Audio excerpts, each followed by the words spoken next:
Les voy a recomendar una serie de libros para el tema de los interesados en los años previos a la Primera Guerra Mundial, que fueron muy similares a los actuales.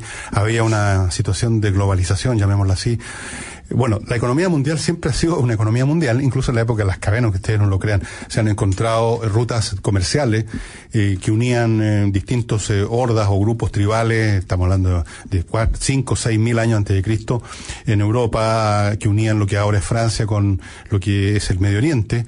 Claro, por supuesto era un comercio mínimo y microscópico, pero siempre la economía, en cierto, ha sido, por lo menos, más allá de lo local, normalmente, salvo que ustedes vayan a las islas de la cultura polinésica, donde estaban todos encerrados en sus islas, pero también ahí había mucho tránsito, tú sabes, de barcos que iban, no barcos, piraguas, que iban de una isla a otra, y había todo un intercambio. Bueno, antes de la Primera Guerra Mundial estaba muy globalizada la economía europea, muy cosmopolita como ahora, la gente viajaba de un país a otro sin pasaporte, igual que ahora, incluso con menos exigencias que ahora.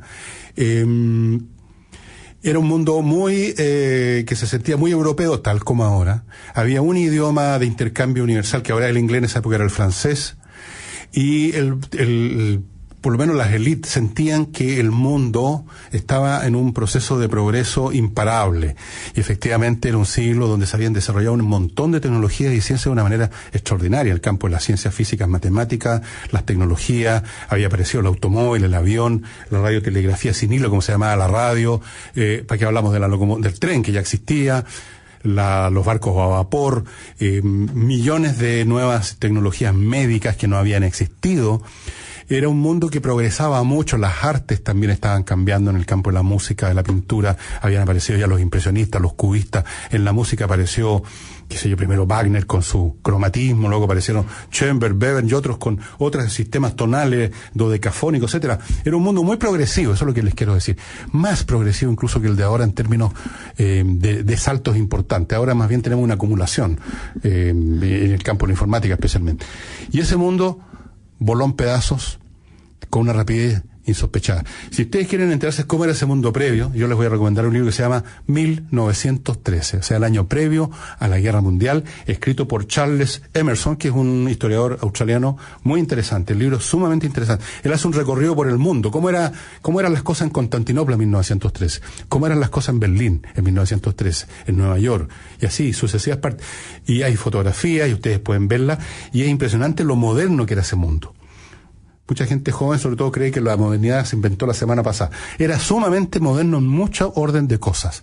Muy moderno, muy cosmopolita, recuerda mucho. Y sin embargo, al cabo de un proceso muy breve se desató la guerra. Y para ese proceso tan rápido, les recomiendo otro libro que se llama Los Cañones de Agosto, The Guns of August, de doña Bárbara Tuchman, una historiadora norteamericana ya fallecida, de gran vuelo. Y de la misma Bárbara Tuchman, un libro que se llama La Torre de la Soberbia o del Orgullo, The Tower of Pride, del Orgullo. La Tower of Pride de la misma Bárbara Tuchman. Les recomiendo también un libro que mencionó aquí un caballero, uno de nuestros corresponsales, El Mundo de Ayer, de Stefan Zweig. Y finalmente, entre mis recomendaciones, me podría darles 20 más, pero ¿para qué? La guerra, The War That Ended Peace, la guerra que terminó la paz, de Margaret Macmillan. Aquí tenemos 3-4 historiadores de las más diversas orígenes y formaciones que se dedican al tema del mundo previo a la Primera Guerra Mundial. Y con qué facilidad, termino el tiro, con qué facilidad aún los mundos más progresivos, los mundos más estables, se trizan. Lo cual demuestra una tesis del gran historiador Donald Kagan de que la paz no es un estado que de repente es interrumpido por la guerra, sino que la paz es una cosa que se tiene que estar cuidando todos los días.